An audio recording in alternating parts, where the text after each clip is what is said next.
Okay, That's it. great. All right. Yes, sir.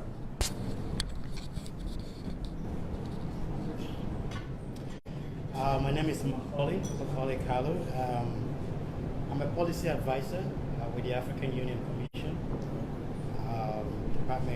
General Commission, but more especially with the Citizenship and Diaspora Directorate, which is CIDO. Focus on security, youth, project as well as the diaspora. I'm also the CEO of MOCA Strategy Limited, which is a consulting and strategy company. 10-year goal. There's a project we're currently doing that I'm leading for the continent, and that is to create about 1 million jobs across the 54 countries. So I'm leading that project. And though, because of the models that have been put in place, I see that as doing 1 million per country, because it can be automated. Because if something is working, it can easily be automated. So that's what I'm currently pursuing right now. And as a matter of fact, the project is just hearing what you were saying. We were just looking at each other based on what you were saying, based on the schools and all that. So yes, what we're looking at is actually in the billions of dollars.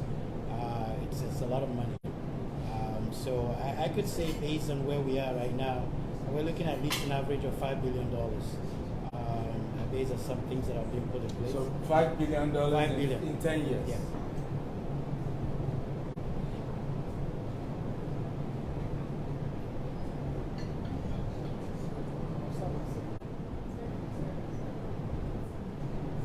Okay, next question. Anyong, See your husband? what we're doing. Yeah. Okay. Thank you. Okay, whatever he said. Okay, nice meeting you guys. She's the boss because She says no, then there's a problem. Okay, you're all welcome, and please, if you have not ordered, feel free to order your meal. I'll be taking their order.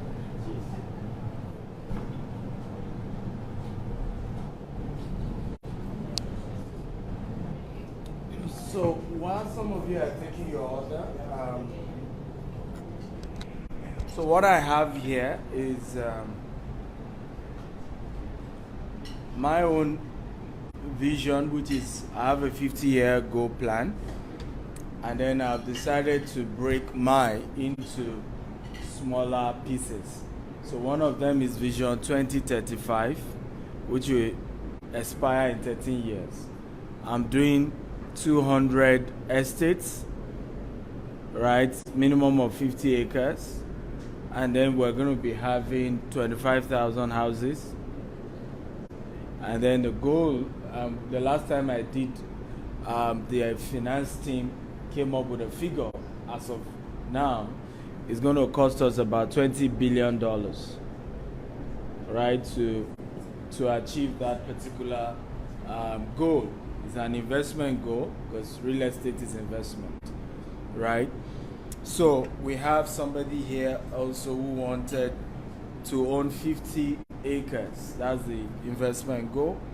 Somebody wants to have hospital owned by her, right? Yourself. Somebody wants to have a brokerage firm. That's yourself. You want to own a...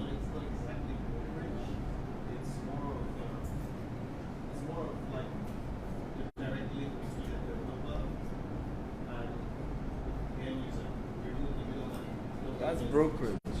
Yeah, it's on more of a larger scale. So if it's on a website where people can just still brokerage, that's fine. It's still property brokerage, Yeah. right? So, and then somebody here wants property. Everywhere. Yes. So I said this person wasn't specific because you have to be specific. Every investment goal has to be specific. So not just property everywhere. and then also our fashion business. What's the specific goal? What would be the what of your fashion business in the next 10 years? Okay. Somebody also wanted 5 apartments in Dubai, 3 mini estates, and then we have somebody's goal, $20 million, hopefully more than that. That was you, sir. Right? Then real estate, and logistics, that's Mr. Rumolui. Again, that's not specific. What would be the what, or how do we measure that real estate and logistic business? So it has to be specific, right? And then we have $5 billion project across Africa, creating 1 million jobs. So basically, one of the things that I just want to share with us, then I can get your input. Like I said, this is just a roundtable dinner. We're just talking, we're learning from each other. And I would love to hear from you as well, your own vision, what has worked for you when it comes to investment. So for me tonight, I just want to share with us on envisioning your investment goals, right? You know, creating the vision, creating the goal, and pursuing them. So the first step, like I've said earlier, is you need to be specific as to exactly where are you going. In my own case, it's specific. I want to have 200 estates. I want to build 25,000 houses there. The deadline is 2035. The last time I did, what will it cost me? It's going to cost $20 billion. So it's important to have that kind of, detail. Do your analysis, know what's going to cost you, know the price points, know the time deadline of this particular vision that you have. But the second thing that I'll advise us to do tonight, because I realize that why many vision lack passion, is there is no why behind it. So why must I, make all this kind of money? Whose life will be touched? What will change? Right? Personally, extended family, right? Non-extended family, nuclear family, in the continent or across the globe. So because many of our vision does not have the why that is outside of us, guess what happened? The initial hunger will be survival. So once I've made enough for me and my family, do you see that? And this is one of the biggest reasons why we have not produced our own Elon Musk. We've not produced our own Jeff Bezos. We've not produced our own Bill Gates. Right? Because what took people like Elon Musk, Jeff Bezos, Bill Gates to be where they are has nothing to do with just me and my family. I hope we all understand this. The whole vision got beyond them. We've had maybe a Dangote, okay? We've had maybe Dangote, really, if I want to put somebody in that class. Maybe Dangote. Welcome, sir. So maybe Dangote, if I want to put anybody in that class, honestly, from African continent, we're struggling. You see how we're already struggling to find people that are thinking big, their business, their investment, big. And when I say big, big. Okay? And the reason usually is because most of us, because of where we're coming from, the initial goal is survival.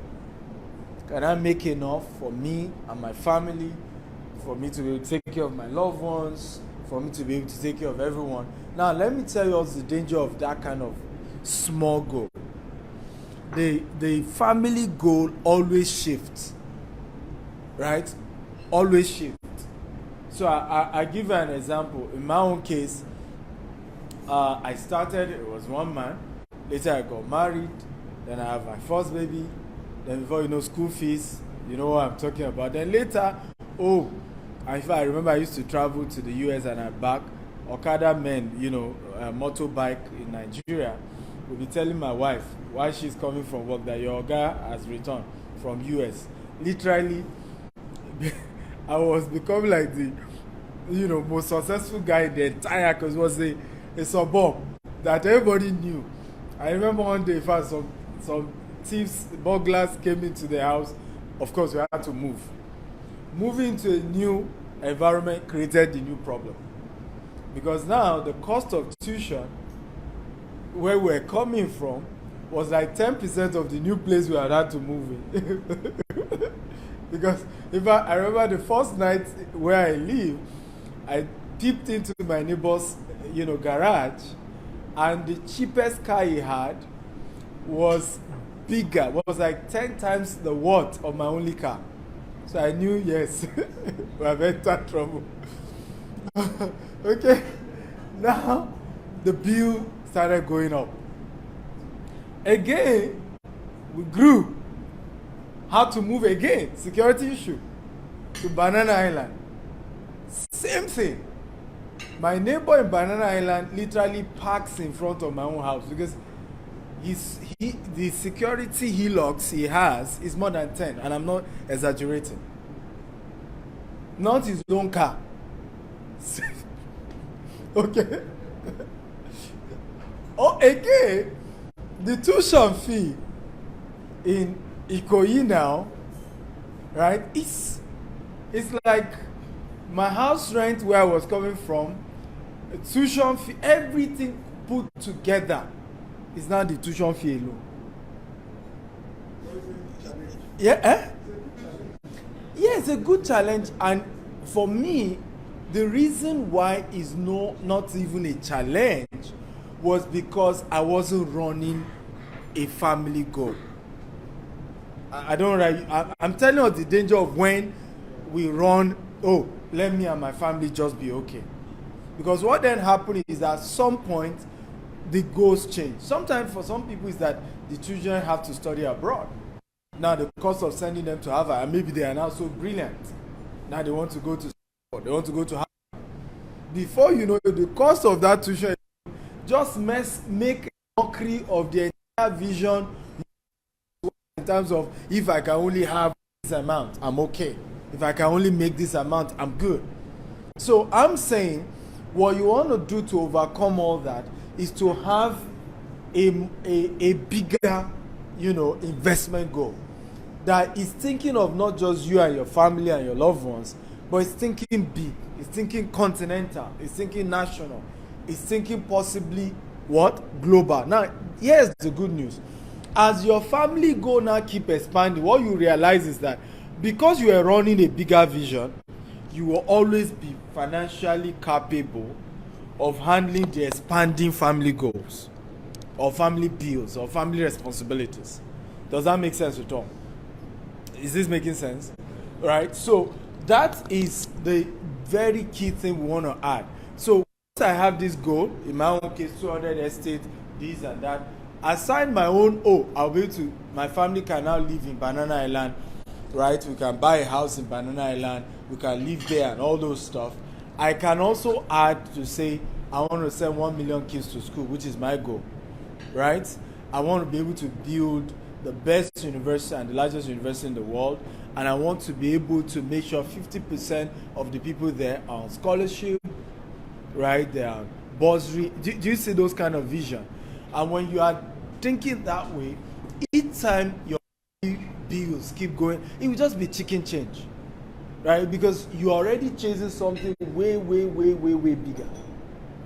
Way bigger, way out, and you're already on that journey.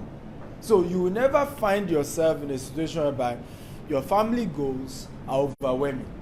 And for some of us who have, parents who we can say were not rich, like myself, that was the problem. My fathers used to brag when I was growing up. I was the first in our family to have a car. Guess what type of car? B2. I was the first to have a motorbike, Suzuki 180. You see the mistake he made? Those were the goals. And as at that time, that was all. Unfortunately, he had 5 children. Unfortunately, the bills kept growing higher. And by the time we were grown up, we knew my dad to be a poor man. And in fact, I used to why must you have children if you can't take care of them? Maybe that's why I have only 3 now. Right? Because, you grow up just saying, why must they, just keep having children? If they couldn't have taken care of me, why do they have me? That used to be my frustration. But when they tell you their story, they will tell you that they achieved what nobody in their lineage achieved. And you are making a mockery of it. But the reality was that all their goals, all their vision were very much personal. You can sit beside him, sir. Hello, sir. You can sit beside him. Right? All their goals and vision were so personal, were so family-wise, that he never was able to catch up. Okay? Also, one of the things also that I think we should take seriously as we begin to think of investment goals is to also have what I call an investment mentor. Okay? This is one of the biggest secrets of my life. And I keep changing my mentor as my visions grow bigger. So I'll give you an example.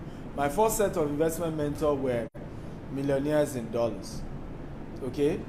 But at the moment, I'm richer than those mentors. And right now, I needed millionaires, billionaires in dollars.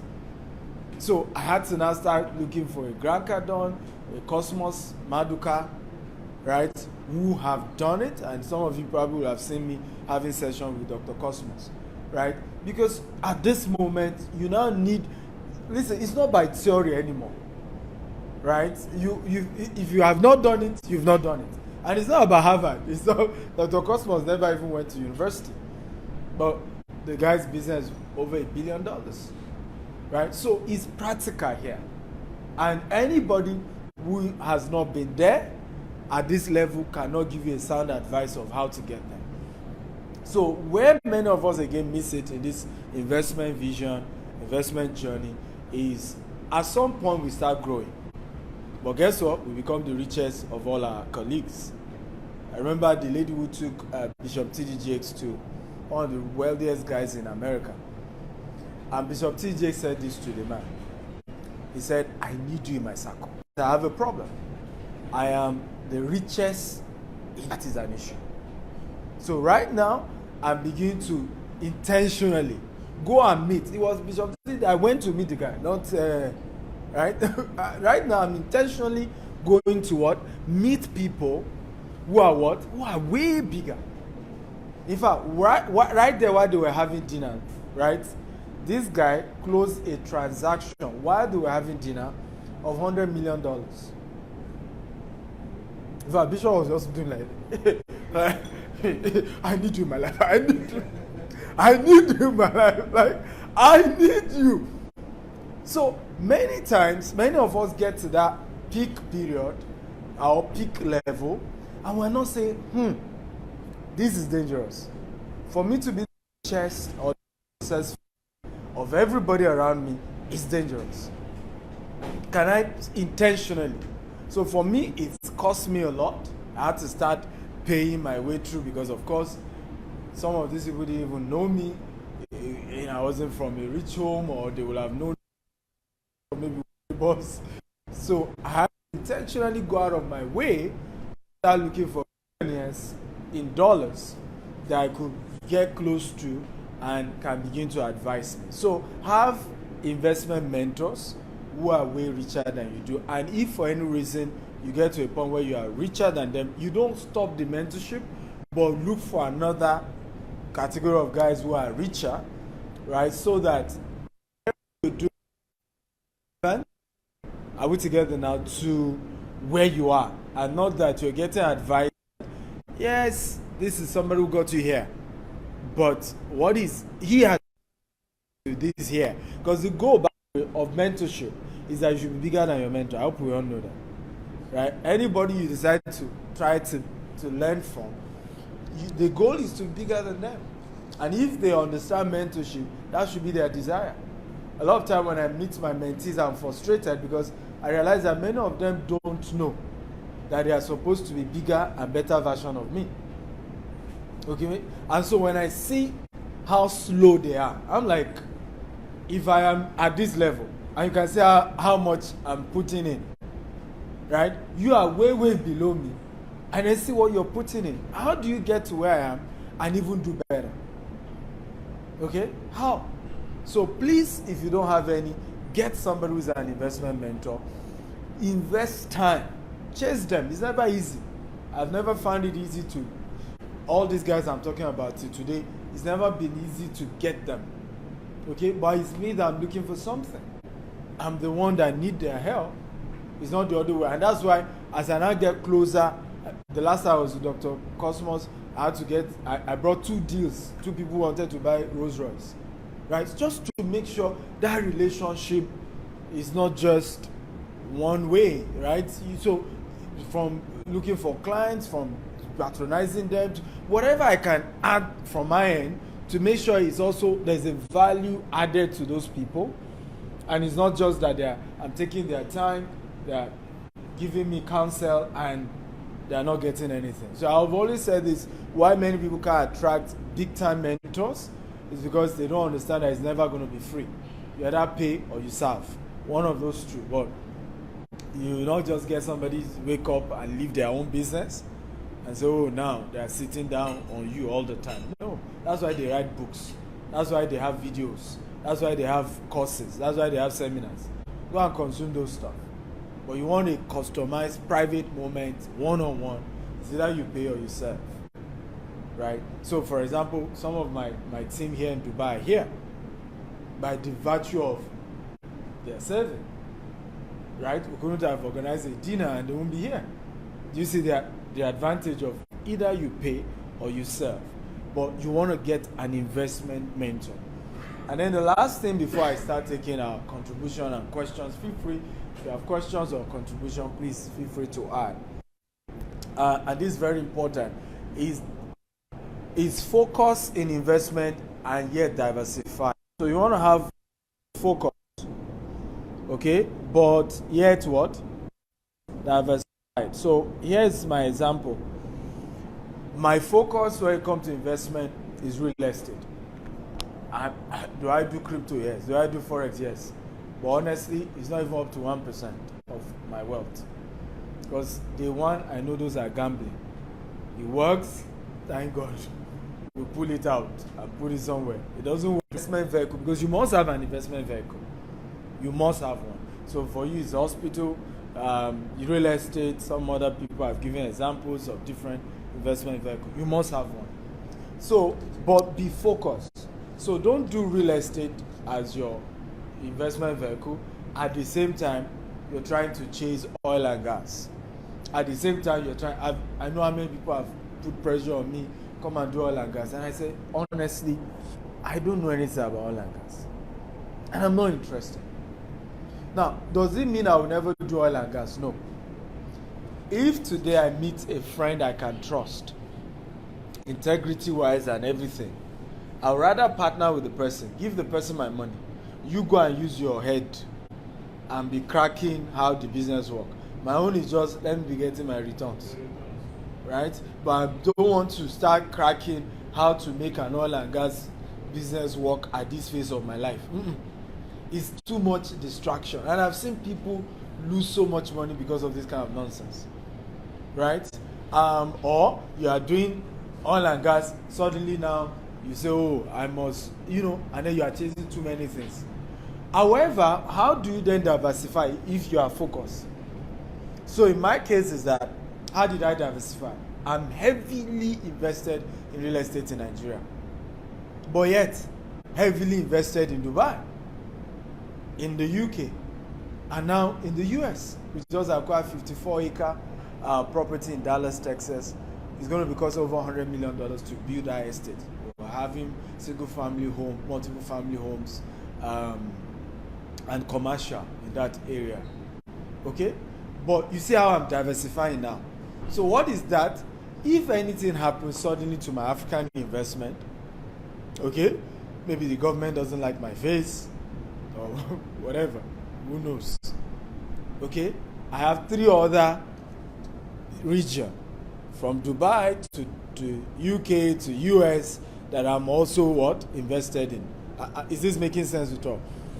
It's the same thing. Aside even that, is that okay? I'm invested in land banking. Okay, that's my primary vehicle. But at the same time, I'm also doing rental income. At the same time, I'm doing real estate investment trust, which is that I'm just only putting my money and I'm getting regular returns. I'm not involved in the day-to-day of how they are building the house or buying the land. No. So you want to have that kind of diversification even though you are focused. So look at your sector. How do I diversify, right? But yet, I'm on this same sector.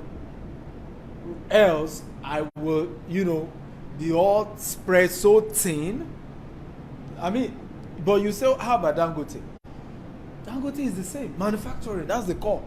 That's the core sector. And even as at Dangote's level, he sold his spaghetti in flour business now, right? I'm told there are some other investment he's selling as well, just to concentrate in cement and oil and gas that is giving him majority of the revenue. So we have to understand the place of being focused even when we are diversifying. Very, very important. And then lastly is always be careful about the return on investment. The biggest challenge people have, particularly people from our part of the world, is we are always wanting to have huge returns. And it has been the major reasons where we have an investment curve that is like this. When many of us can do a graph of our investments like this, very sharp, ups, down, and it's sharp. It's not even like no, boom, right? Because we just go all in, high risk, right? Then we lose money, then, we are humble a bit. Then again, at some point, this once, all die and I die, like we say. We go again, all in. Then at some point again, you don't want to do that. There was a video, I wish they didn't have a projector here, I will have played the video for you. And I've been sharing this with a lot of my students. Mike Tyson was sharing the secret of how he's been able to live this lavish, luxurious life. That his first investment was a real estate investment trust, like the one Gvest does, right? Gvest is a cooperative society for investors. You're able to put in your money, we go ahead and take the risk, and we give you a return. So Mike Tyson put in $5 million was his first that he did in his own investment company that he worked with. And guess what? They were giving him $50,000, okay? Which is, in a year, 50,000 times 12 is how much? Huh? 600,000, right? Is that correct? So they were giving him 600,000 a year. Out of how much? Huh? Out of 5M. Are we sure it's 600,000? 600. Okay. So what is the percentage of 600,000 to 5 million? That's about 1 point something percent. Right? About 1.2 or 1 point something percent, right? Now, how many of you agree with me that most Africans will not do this? Right? Most of us will not do this because it's too small in our eyes. Like we're gonna be like, because this is like in a year, this is giving him like about 12% in a year. Yeah, about 12%. 12% in a year. So most of us will say, no, I'm not going to do that. But guess what? He kept doing it. In fact, as of today, according to, Floyd Mayweather, not Mike Tyson. Floyd Mayweather. That's why he calls himself Money Mayweather. So Floyd, as of today, said he has put in over, guess what? 100 million. Aha. Are we seeing that it's now getting interesting, isn't it? What is the 12% of 100 million? Anybody do the math? 12% of 100 million.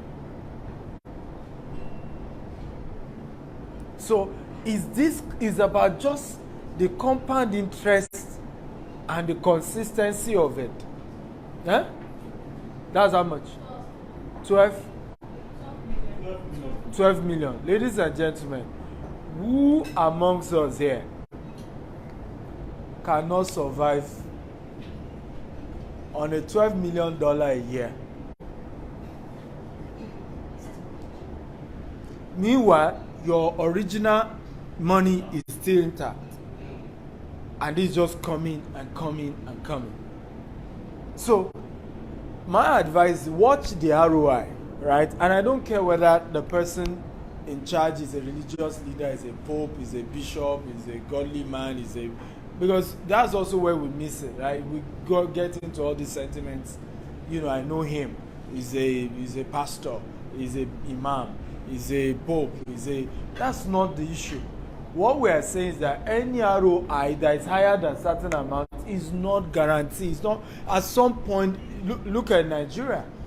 When we started giving our returns and we said we cannot give more than certain percentage, we give between 18 and 25%. I remember how many people said no, nobody will invest with you. Well, we're okay with the little we invested, because despite the inflation in Nigeria, we have kept our word. Every of our investors keep getting their money. Imagine the pressure we will be under, and the story will now need to start telling people they won't want to listen. That hey, inflation in Nigeria is this. Please try and understand. No, they won't hear that. So always go for returns on investment that is realistic, right? No matter the inflationary issue, the recession. For us is that we knew that no matter what, we will be able to meet up those amounts, right? And it was easy to keep our integrity. And that's why today I fly all over the world. I'm not under any pressure. If you even call my phone now, I can block you, even if you are my customer, right? Because we have an office, we have a team, we have a business, and they are there supporting all our customers every day, right? And we make sure what we are giving is sustainable. Are we together now? And not what puts us under undue pressure, and then we end up running into issues. Have we gotten value at all?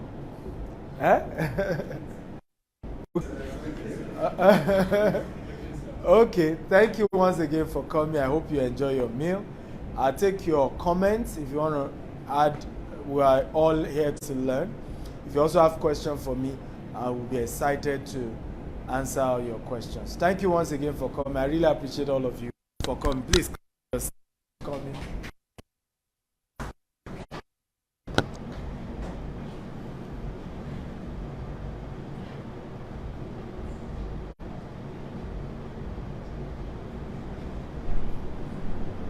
Yes. Who is you want to start first?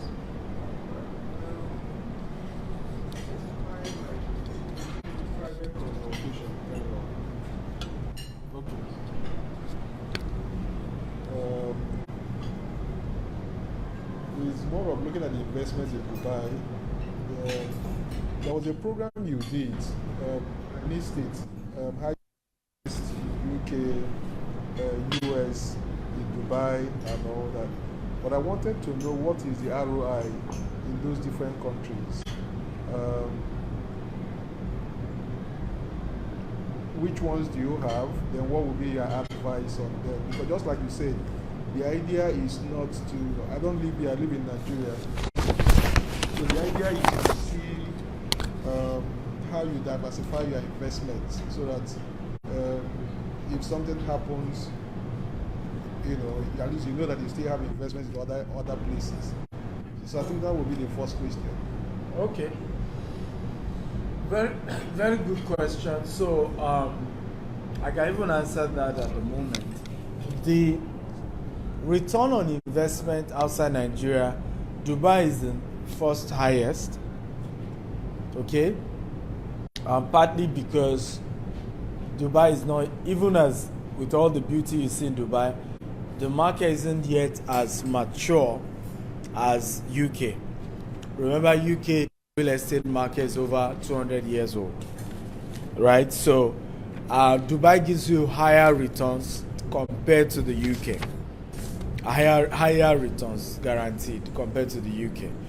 However, the UK serves a unique purpose. and I'll explain. For people who are sending their kids to school, you know your kids at some point will go to school in the UK.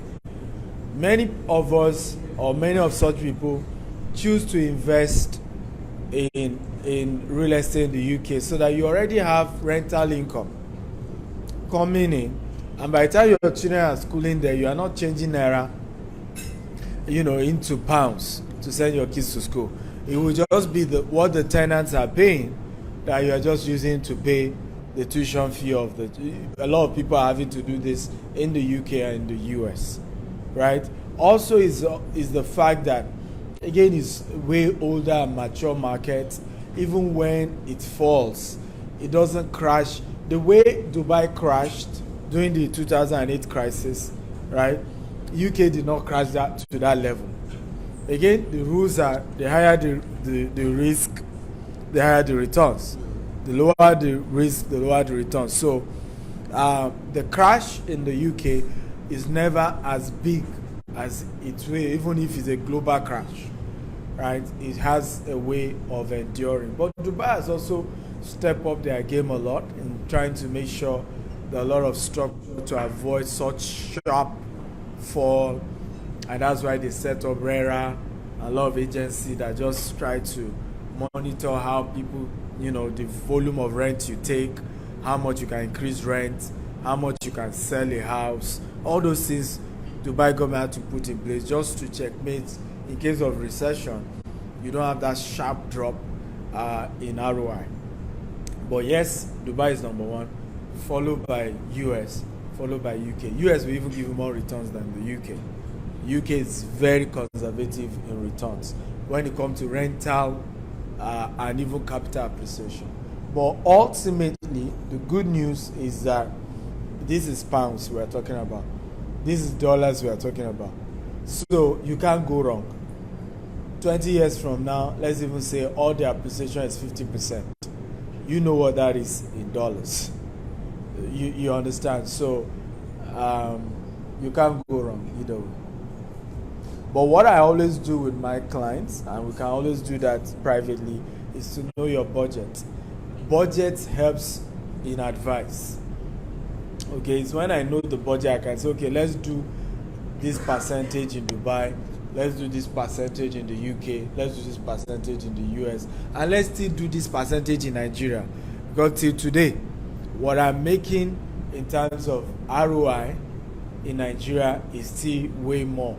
In other words, the land that I'm buying today for, let's say, okay, let me give the previous experience. Land that I bought for 750,000 about 7 years ago are currently going for 10 million.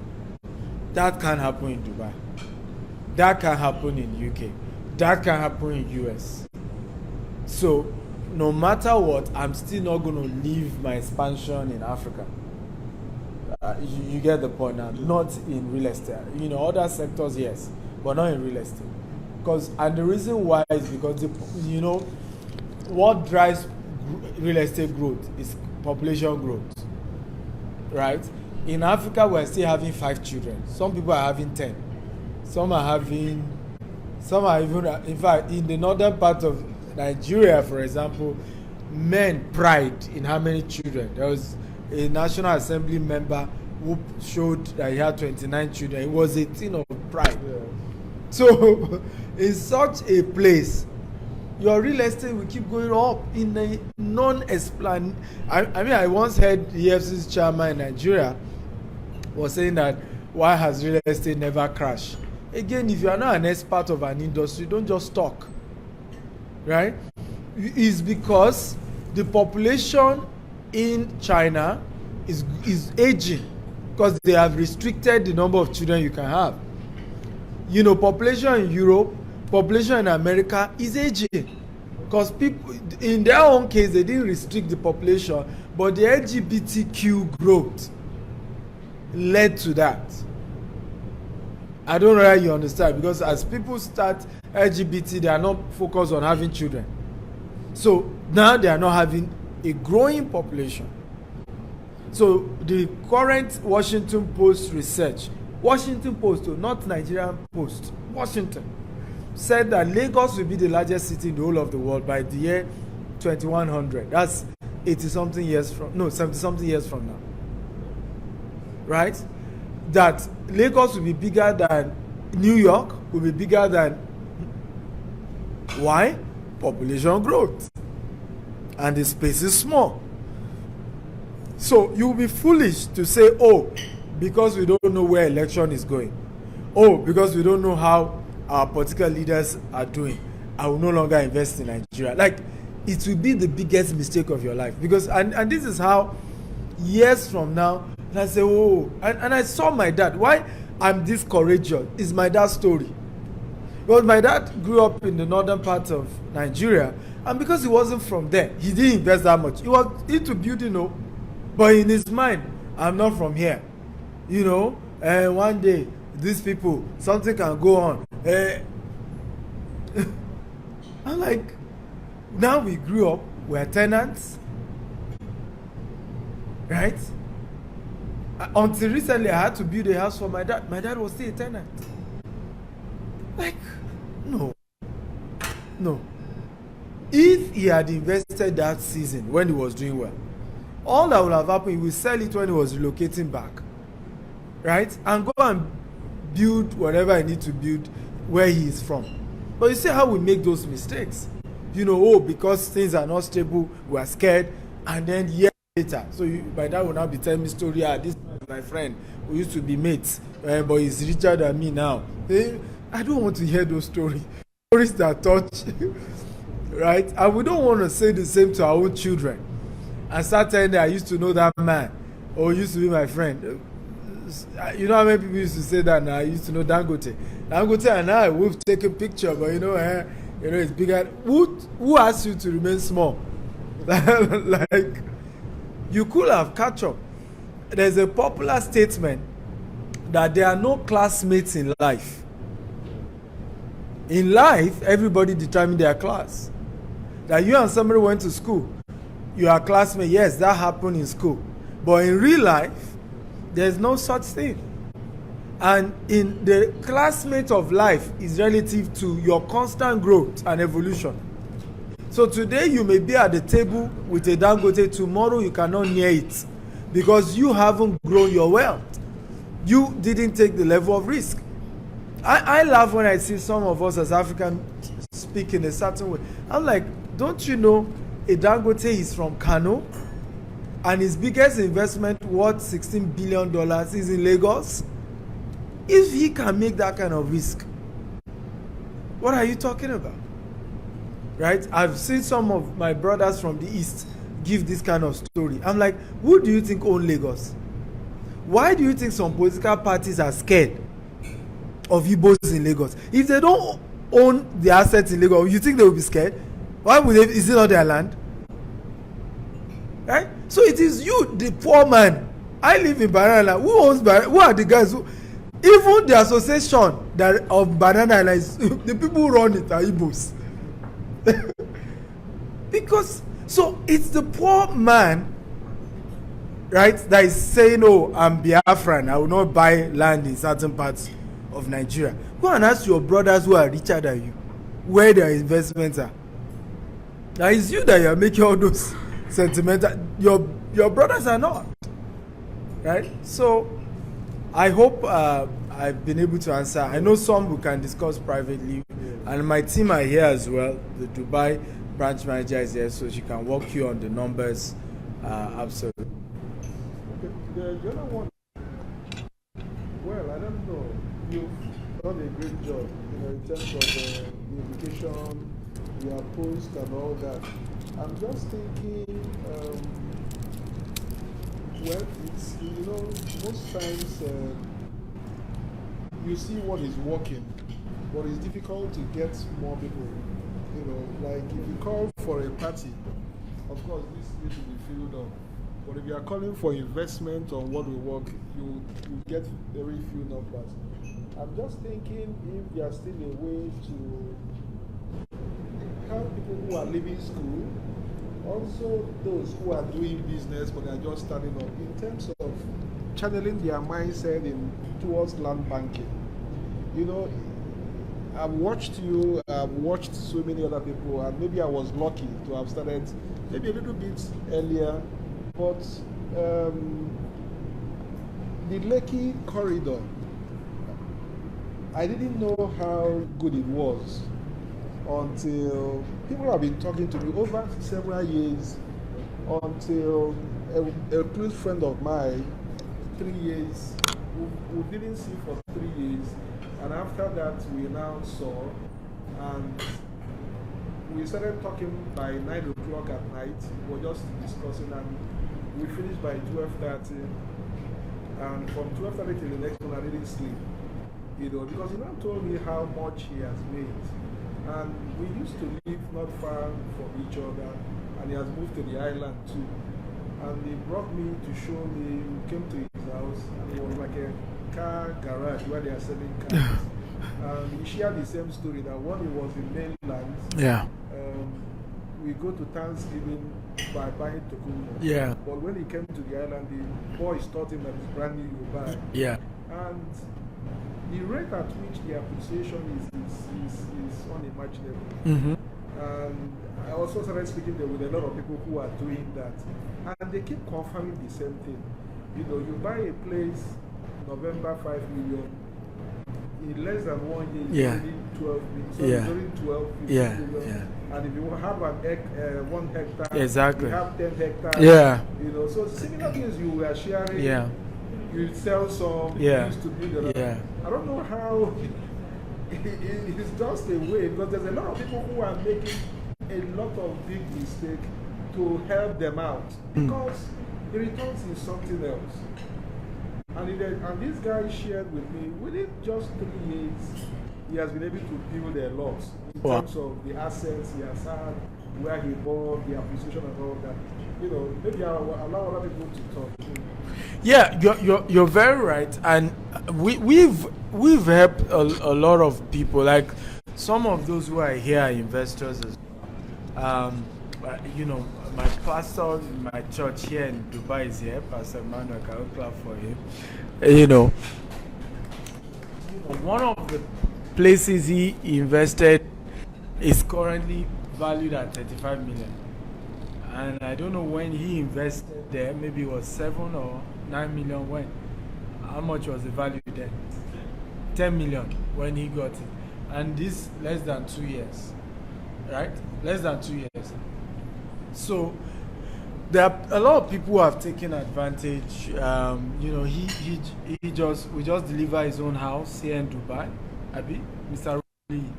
Right. So I think it's even why I decided to say we'll start doing this dinner every quarter, bringing some of our investors. Like we're going to do London version, we're going to do US when I get to US, so that people can also start seeing some of those who have. Because it's a different thing. When I started, it used to be, this guy's mouth is too sweet. Where's the proof that he's rich? Now that I live in Burj Khalifa and Banana Island, they don't ask those questions again. The new question is now, who are those he has helped? All this sudden, we don't even know if whether it's even money laundering is doing, all these people. So I said, no problem. We start doing dinners where some of our investors can come. I use that to even share and mentor them more. And then at the same time, people can see that these things there are people benefiting. It's not some mystical theories, and it's real. Now, it's also not that easy. It's not as if it's easy to start parting away with your money. Particularly because some of my investors are salary earners as well. They are professionals.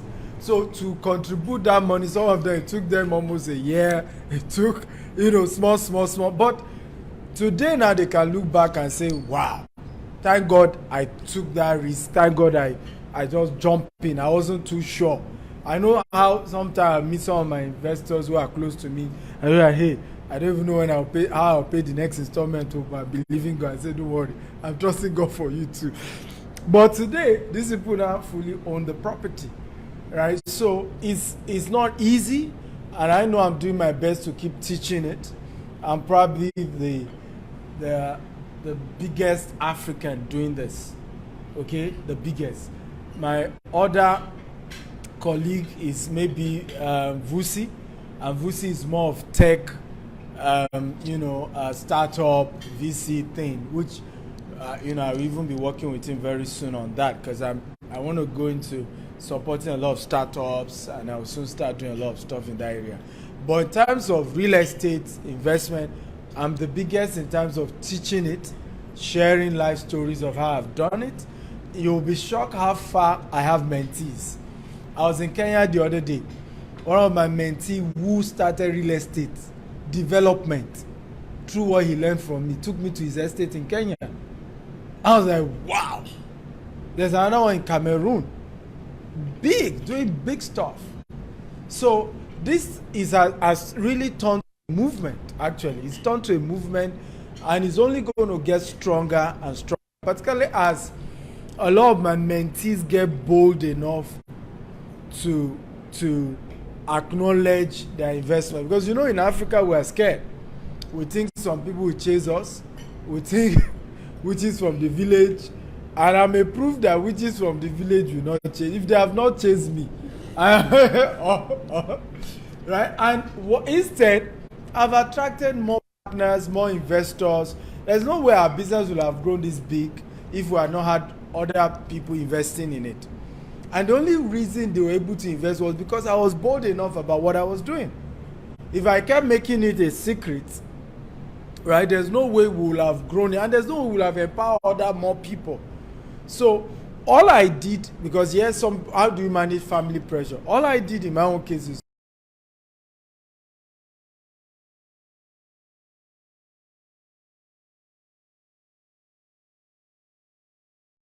said I'll be able to get 1 or 2 properties, and by the time I suddenly realized that, do you mean I am the owner of this thing? As a matter of fact, when I wanted to start, I said, because I wasn't sure when I will leave, I said, what happened now that you have a non-refund policy? Can we, in case I'm not able to complete it? But he said, why not just start? And I started, and I was able to complete it, and that opened my eyes to other opportunities. But there's something else that my coming around also helped me with. He talked about some of these schemes promising you 40% return on investment. Suddenly my eyes got opened. And though I did some 1 or 2 investments here and there, but it would have been worse. Because some of those guys, they just faded away the same way as if it's a template. Yeah. They will give you the first one, then after the first one, you drag with the second one, and the third one, you just go to the website, you won't see them again. So, but that understanding, I said no, I was able to have a very strong balance. So I didn't fall victim of going ahead to invest more in it. And these few years I stayed in Dubai, it has actually helped me. And coming up with some other properties that one can even go ahead with, residual income, like having rental properties and all that. It's been amazing, and I want to say thank you. By reason of the kind of assignments I do, I don't know how far this video can get to. Not that we don't want to say it, but for some obvious reasons. But sincerely, I want to appreciate you. I want to appreciate all that you're doing, and at the same time, I like to let you know that there are people you are impacting. By the grace of God, I talk to almost 1,000 people every Sunday, more than 1,000 people, and the impact, some of the things I learned, I've been able to communicate it through to them, and they equally have been blessed, and so many great things have been happening. Even now that I had to, probably change location, you could hear their testimonies, and not only just scriptural things, but balanced life. Yeah. I watched some of it. I've had instance to call some people individually to speak to them, and now, like my brother said, some persons have been here, and that's the truth. Yeah. Some persons have been here 10 years, There is nothing, nothing. There's a young man along the line. This COVID stuff. He lost his job. Got back home. There was nowhere he could stay, and he has been here working in the bank for about 8 years. He got back home, and somehow he had to get money to borrow money to return to Dubai to start another job search.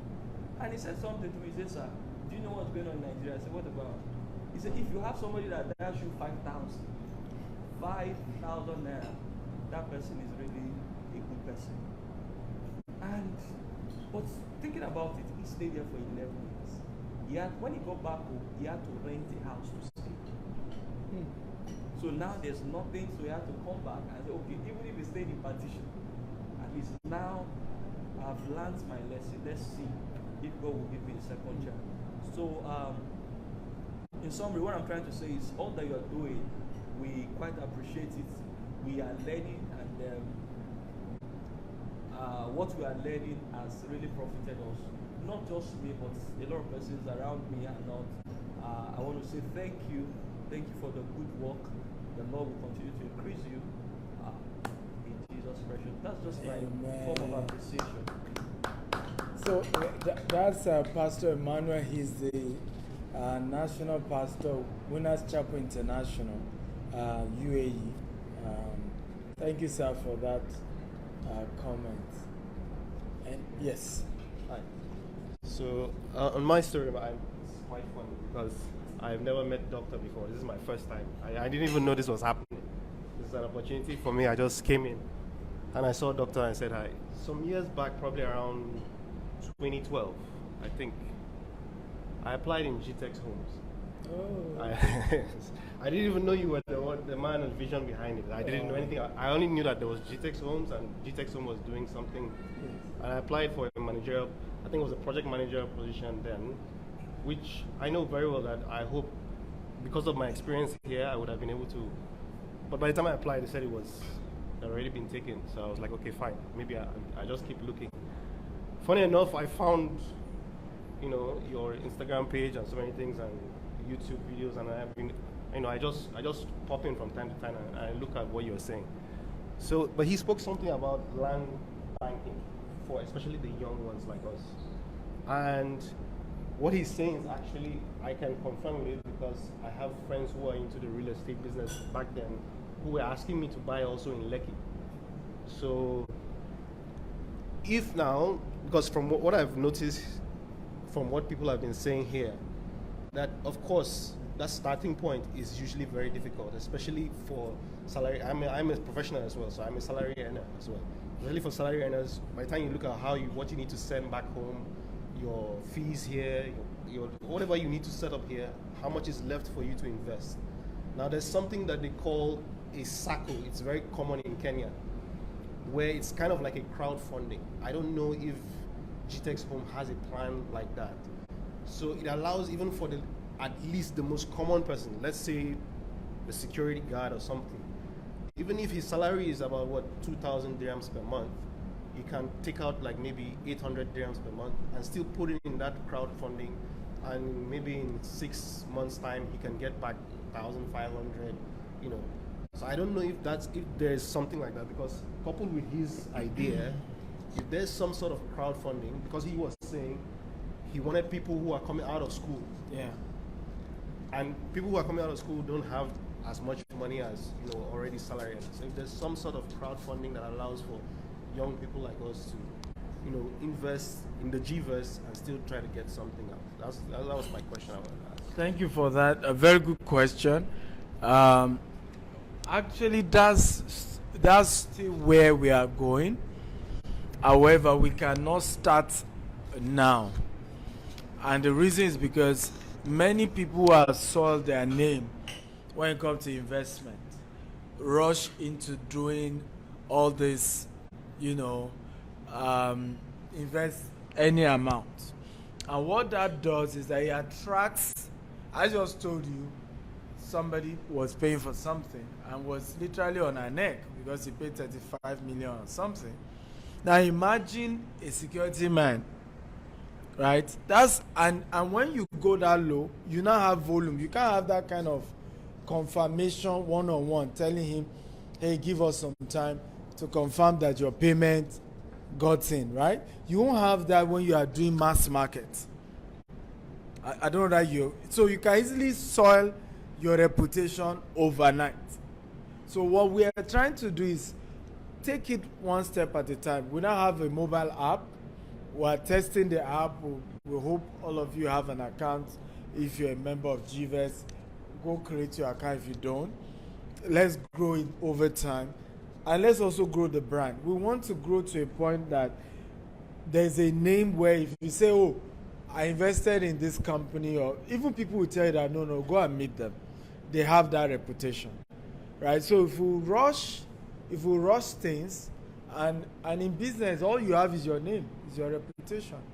So intentionally, we are not doing certain low-level deals because we want to carefully build that brand to a point where, I mean, it's just like in, if you say EcoBank swindled you, won't people tell you, no, go to the nearest EcoBank office. This is a legitimate bank. Talk to them. Maybe something is wrong somewhere. So that's the level we want to grow the brand to before we start doing something way low. So that, two poor people can't help themselves. One must get to the top first before he throws the rope to help the other. So for us, is our brand must get to the top before we now say, okay, yes, how many people can we pull up? But for now, we are still in that neighborhood of $10,000 you can work with us, right? Or 10 million Nigerian naira you can work with us. There was a time we even made it as low as 500,000, but we really still just don't want to attract that market yet. We're sure we're not ready for that. So for now, it's 10 million, or $10,000. I'll give you an example. Our investment in the US now, we need to raise $200 million, okay, for the entire building we're doing in Dallas. Now, how many, even the 10,000, how many $10,000 will give you 200 million? Right? Like, how many? So even for that project now, we've not launched it yet, but when we launch it, it's minimum of $250,000, right? Just so that we can move fast. Else we just drag and So I understand we need to help as many of our people, and that's why I'm investing a lot in training and teaching them. Because you could also buy a plot from us, and you can pay in that kind of installment. Start with that one. Buy a land, right? The land banking thing works. The only rule is do not rush to buy from people who are not credible, right? A lot of those, for example, who are rushing to buy in Ibejuleki after they heard the corridor was doing well. Many bought properties that didn't have a good document, or there's even no chance that the document will be legit. Many bought properties that it's 5 people that own that same one property, right? So as much as something is good, you also want to be sure you're working with the right partners who, they may look like, people will say Gtexthomes is expensive. Yes, we're expensive because we needed to, there's a lot of overhead costs to do our due diligence and make sure that whatever we're giving to you, right, is real and is legit. And we don't come back and say, oh, we are sorry, we can't keep to our word. Okay? And what people don't know is that you eventually spend, like one of the properties, pastor invested in, as I speak to you, we as a company, we're at a loss on that property. Because those who bought it at that lower amount, what we had to put in is more than what people paid. We had to fence the entire land round. We've had to do interlocking. We've had to, you understand? So what we have, and yet we still need over $1 billion to see complete that project. You see the point? So, and yet some people felt it was expensive. But it's because there were some people we met there who till today have not put one block on their land. And we're selling it cheap. We have had to fence, we have had to develop, we have had to all that is still a cost on us. And that's why their own land won't appreciate, ours has appreciated because of what we've had to spend on that property. So it's important that people know that anybody who is confident to charge you a lot is because of what they know they want to do. Right? The confidence to charge is often a function of my ability and willingness to deliver. It's just how the rule work. So look at Emma, for example.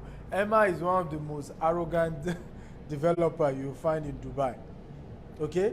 And it's because they know that anything they promise you, they can deliver it. They are semi-government. Even if it means them running into a loss, the government will bail them out. Right? So they're not as hungry, as hurry as any other developer. They are solid. They are okay. They are Emma. So that's also how you want to choose investment. Don't rush into people who are desperate for your money and end up will not be able to deliver because they themselves haven't built that base for their business to a point where they are solid. But hopefully very soon we'll start doing what you ask us to do. What we're investing even now is to encourage people to start what we call mini estates. Because imagine if Pastor had bought an acre in that same place I told you now, you will need to pay at least 35 million to get the land. So imagine he did 1 acre or 2 acre or 5 acre or 10 acre. He's an owner of a mini estate. He can sell half of it at a higher price, isn't it? Use the money and build houses there and start selling those houses or rent out those houses. So what we're encouraging people to do now is say, instead of buying retail, in fact, from next year, our mother company Gtexthomes will no longer even sell retail. We're only going to be selling 1 acre or 5 acre or 10 acre, so that people can start their own mini estates.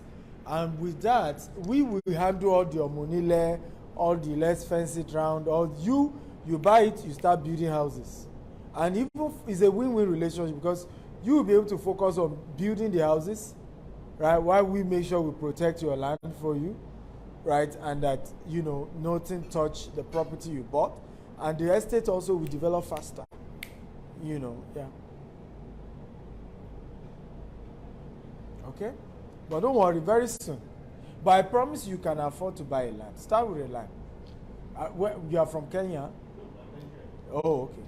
But your wife is from Kenya. She's from Zimbabwe. Zimbabwe, okay. But soon to be your wife. No, I tell you how funny this situation is. Yes. This is the first time I'm meeting her. Oh, okay. That's why I said today is just like a very, very open heaven kind of day. Yes. Put it that way. It's Oh, a very okay. open heaven kind of Yes. day. It's my first time. I would love to hear that you met me for the first time, you met your wife for the first time. Maybe years from now. Yes, sir. Thank you so much. Don't mind me, I like to put mature singles under pressure. Like, go get married. Because men are scared of getting married nowadays. I don't know why. As she preaches, a lot of men are scared of getting married. But I'm putting pressure on them. Go get married. But sometimes, honestly, women have a way. I'm not sure I would have come this far if I wasn't married. Women have a way of helping you to be focused. And you just, there's a level of growth. Even though being married means more bill, but sometimes you just realize that you even have faster growth when you are married because you are not focused. You're a lot more, and responsibility dawns on you. That look, I'm having a family now. I have to do something. What happened? I'm speaking your story. The story of your life. And responsibility done. Baby's on the way. And you are like, oh, Lord have mercy. Lord have mercy on me. But I think it's just a phase. If you can weather that phase, the rest will be history. I went through that as well. We had our first baby. There was nothing in the house. In fact, they named me, and then I used to pastor, Winners Chapel. Remember, our welfare our welfare secretary came to me. I said, Pastor, how are we going to do naming of your baby? I said, well, when the founder of this church did the naming of his son, he only used cabin biscuits and Chapman. So I said, mine won't be the first naming that there is no food.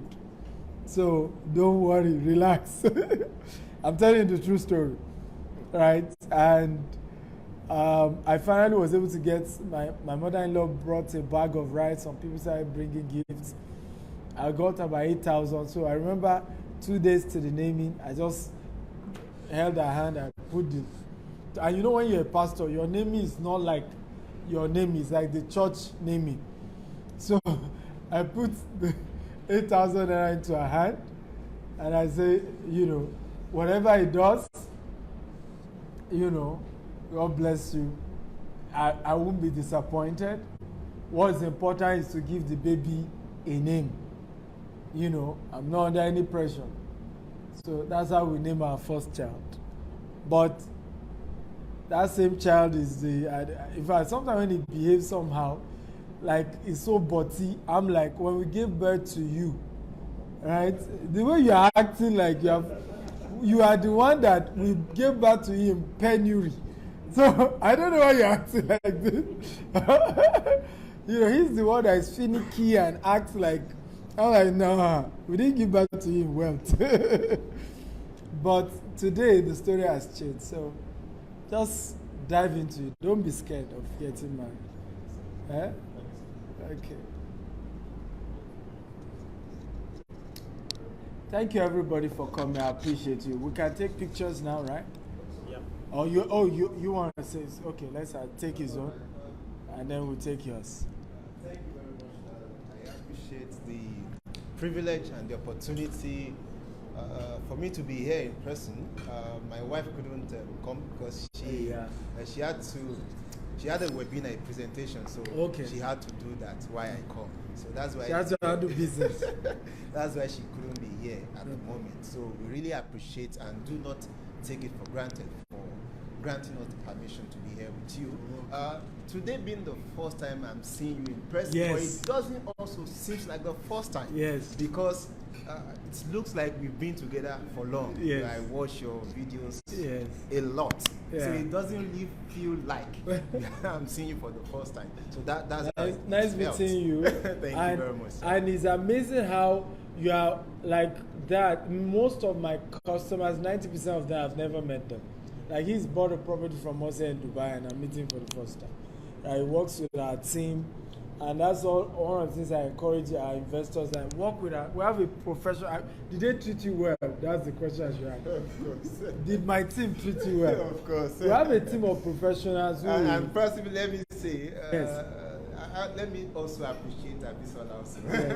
Because it won't be unfair if I did not mention her name here. She's been very supportive. That is just the truth. Because I also disturb her a little. So she's very supportive. So thank you very much. All right. Another angle I want to say is this. I learned a lot today. Just the few minutes we had, I learned a lot. Take for example, you raised a point about land banking and all that. I due to past experiences, if you live in Nigeria a lot, let me just put it that way. And due to a lot, you said something. You said being focused and diversified. Yes. We remain focused, but we had to kind of try to diversify because of little other experiences in Nigeria. So that was one of the reasons why most of the time when I see your videos, I just see the word land banking, and if it happens to be in Nigeria, I skip it off. I just skip it off. But today I had a rethink while listening to what he said, and while listening to you, I was ruminating, I was having a rethink in my mind that even though you don't really get to understand the deep details about things, you shouldn't just ignore the knowledge. Yeah. Yes, yeah. I got that, and I bet you once I get to, I'm going to watch those old videos. No, that's just the truth. I'm going to watch those old videos because I need to re-educate myself in that line.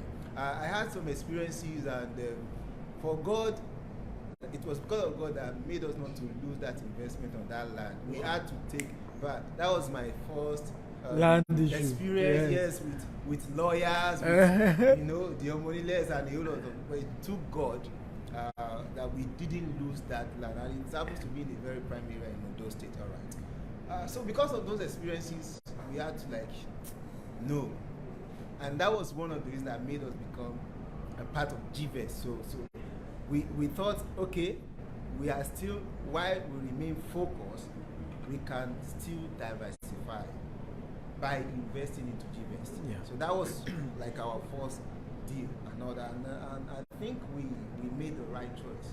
You understand? And I think, like what I said, I'm going to unlearn and relearn certain things. Still, while still remain focused, look into the land banking. So thank you for sharing more in depth into that. And like the assignment I gave myself, I'll still go back and relearn on other things. Let me quickly be fast so I wouldn't take much of our time. I am a kind of person, my business deals around referrals. Yes, I wouldn't know if Gvest has any plan or currently anything relating to the referral system for Gvest. I don't know if we plan to do that or we already have that. That would be my question on that. Okay, so we have that absolutely. We give 2% on anybody you refer for Gvest in terms of investment. We give is it 20% on membership referral, but if they invest any money, you get 2% or whatever they invested. So we currently have that. Though what we are now doing is to automate that process such that the way we did for Gtexthomes, like in Gtexthomes, if you refer anybody, you have your own link. It will even show in the dashboard that they came through you. We're currently working on that. But yes, we do that. People are free to refer people, and you get 2% of what they again. We don't give that crazy kind of, because we need to invest their money and get returns to be able to give them back. So we can't just when I see people who say, bring somebody to us, and then we'll give you 10% of what they invested, like how? These are things I struggle to, how did you do that number? If you already took 10% to give the person who brought that person. It's different from when you buy land, we give you 10%. When you refer somebody for land. But that one is land. We factor everything in. But investments that we are still having to use that money to go and trade. Isn't it? And it's when hopefully we're able to trade and make enough profit that we're supposed to then give the person a return. If we're already taking 10% of what we're supposed to go and use to trade, and we're giving you for referring someone, the investments start having crack from day one. So what we do is we give 2% for that. But membership fee, what the person used to register as a member, you get up to 20% of that. All right. So lastly, I look forward because I've said this before now, probably between one or two conversations with Bisola. I said I look forward to a time where we'll be able to have a meeting. I have a couple of few network which I also want to bring a deal. Let me put it that way. Like you say, it's either you when you want to improve your network, you either bring a deal, you set something like that. And I said that is key. Yes, you bring a deal to open more doors. So I look forward to a time where we'll be able to do that. I have a couple of them which I know. Because of you. Also, another thing is the trust factor. It's key. You understand? And I want us to leverage on that. You are a kind of person that people know and trust. That is just the truth. Now, not because you are here, but that's just the truth. Even while you are not here, I say this a lot. You understand? And that trust can really do a lot. And the transparency and all that is one of the things that close the deal. Yeah. You know, I'm a kind of I don't do live like you. I have a friend that argues with me a lot of times. Say, this Stephen, you're always talking about. You two, you should start doing live like him. I said, don't worry. You understand? Probably he's even watching. If we are on live now, probably he's watching me. You will know. You understand? So I look forward to a time we'll be able to do that. I have a couple of friends that would probably want to invest in. No problem. I will be back in September. We're going to have another dinner. We'll reach out to everyone. You can bring your friends. We'll probably use something bigger. It's going to be this format. Like I said, we want to do more of this. We share, we talk, but it's strictly by invitation. The goal is either you are already an existing investor, or you are the investor and you're trying to bring your friends, and you tell our people and we'll make the arrangement. But it's not open, to people to just badge in, So it's strictly by invitation. But you can work with Abisola and we can invite them now ahead. Possibly maybe a webinar or something, special webinar for them. So for your people, because since you do multi-level, we can have a special webinar for all your downlines on educating them. Most of them are also like internet marketers. Good. And We can do that. Nigeria, We can work with Abisola. We can do that in the next 2 weeks. She knows my itinerary. We can do that in the next 2 weeks and update. And we're open to that. Particular webinars, that's easier. Physical, more difficult. But if it's webinar, I know, like we work with a couple of cooperatives, ExxonMobil Cooperative, Nimasa Cooperative. So their president bring their people via webinar, we educate them, and some of them even invest. And you are the leaders to get something on every investment that they do with us. We do that, and that's also part of the wisdom. Like I said, wisdom of really becoming wealthy, as you already know in MLM, is leveraging your network. It's not saying. In fact, I tell people there are 3 ways to become rich. Hard work, number 1. And hard work is the lowest of all. Smart work, number 2. Okay? And when you are doing smart work, make sure you add hard work.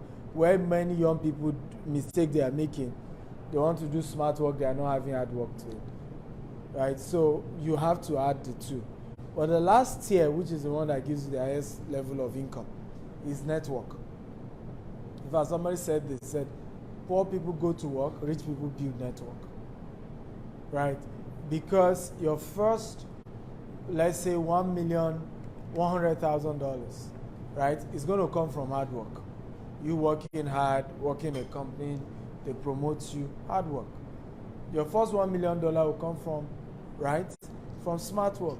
Yes, I may be working in that company, but I started a subsidiary that's able to bring in even more revenue for the company. Before you know it, they even made me MD of that subsidiary. Suddenly, I'm earning at a higher level, right, in millions of dollars. But guess what? Your first billions, whether in Naira, whether in dollar, whether in Chinese, whatever, will come through network.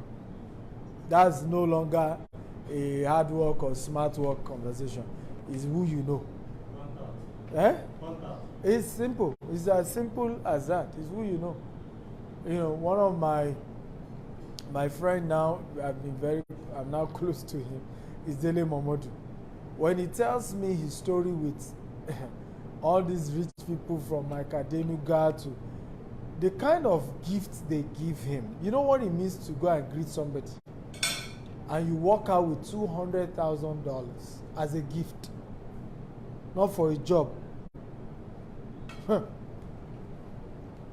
That's what network will do. Now, what will they now give you when you now do job for them?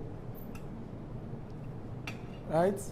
You understand the dimension we're talking about. So there's a season of your life, hard work will help you. A season, smart work will help you. There's a season, sir, ma, it's purely network. Even it's purely network. Purely network.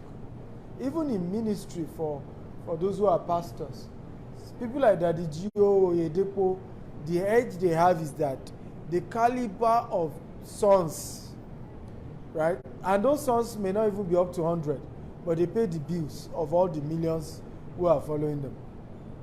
This is why it's always unfair when think people at their level is tight and offering that got them to where they are. No.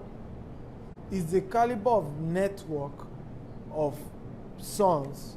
I know some of my pastors, what I drop on a regular basis, me at my level, how much more some other people are way richer. Right, so there's a dimension to your life. It's about who you know. Period. No, there's no long thing. There's no waste of time about it. Who do you know? So I'm open to work with your team and share. Why not? Let's do that. Yes, sir. Finally. Okay, yeah, some of us came late and we didn't know the other people. If they can just Introduce themselves. Why not? Also, as we wrap up, after we take picture, please let's make sure we interact. Please let me tell Pastor to come so we take pictures. So let's just say our name, then we take pictures. And we can. Maybe what they do so that because I heard somebody. Your name and what you do. So let's start with you. The lady.